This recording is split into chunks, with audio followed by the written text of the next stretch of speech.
wanted to engage with Detroit Become Human because this game is structured in such a way that is both heavily procedural and progressive and also emergent.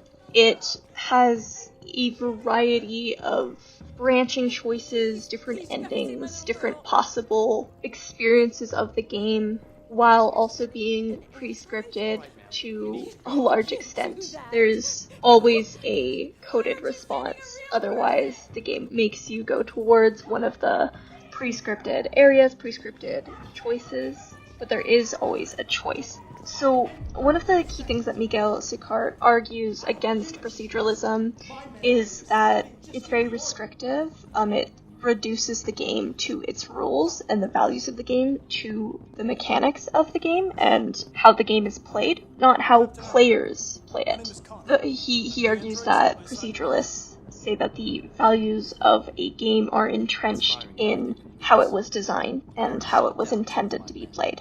He also highlights something that Mary Flanagan raises in how games can be frameworks for designers to create complex issues of the real world in a more palatable way, that players can use the game as a means of exploring and engaging with complex issues in a simulated environment.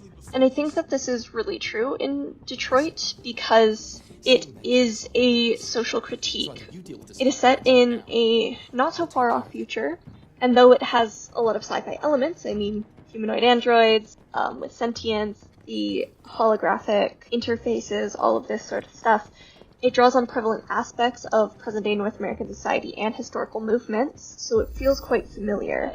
It's still grounded in modern reality. So it shows this world that it's racked with many, many of the same persistent social injustices and issues that we face today and have faced across history. So this game uses a choice system and responses to player actions to change the worldscape and also future opportunities that are available. So there's a select amount of chapters throughout the game, and there's a select amount of endings that can happen, but there's anywhere from 2 to 10 endings to a given chapter, which means across the 30 or so chapters, there's hundreds of ways that your game can be different than another player's, 100 ways that your game can end.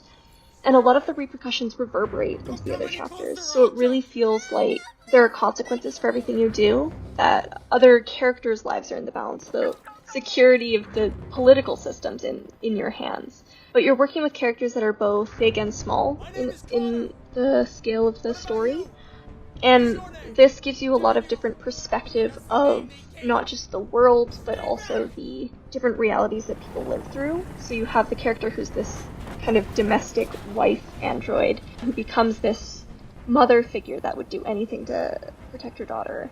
You have this nurse prototype android who, after being mistaken as violent and thrown out, becomes a revolutionary for the freedom of the androids. And you have this detective, Connor, who is trying to catch these other two characters. So there's this really interesting dynamic tension between wanting to succeed, wanting the best for these three characters, and also knowing that if you do the best thing for one character, it could have implications that change the possibilities for another character. Like being more public with Marcus, the revolutionary, will make it harder for Kara to hide and evade capture. Being better at being a detective with Connor means that you will halt the revolution, you'll stop Marcus and Kara from having a free life. And so this also relates to something that Barr Pippin raises in their thesis, that there's this balance and tension in a lot of games between two types of play. There's paideia, which is a preference for creative and exploratory conduct, and then there's ludus, which is conduct that follows rules and conventions. And Detroit plays with these two types of play in a very interesting way because it leaves the world quite open. It lets you explore the space, you look for clues, you try to solve mysteries, you put together pieces, you find the best route. And so there's all this exploratory elements, but you're also trapped in a certain amount of the world that you can explore. There's select things you can actually interact with, And you want to follow the rule of the convention, you feel compelled to do so because it's on the UI, it tells you your goals, it's constantly trying to show you where the goal points are, trying to lead you that way. And in order to progress in the game, in order to go further, you have to get to certain benchmarks, certain things have to happen. So there's this tension between wanting to explore, wanting to figure out every detail that can either get you in the best shape for other chapters, or see more of the world, or develop more relationships with other characters. And then also this pressure to achieve your goals, to not take too long, because a lot of the chapters, especially the investigative chapters, have a time limit. If it's not even on screen, it's an implied time limit of, if you take too long, you don't find enough evidence soon enough, you fail the investigation, and you leave with nothing. This goes back to Sicart's idea that, like procedural rhetoric says, game structure and rules structure play. They facilitate play, but they don't determine play. They focus and frame play, but play is in the hands of the players. They are players, actors of play.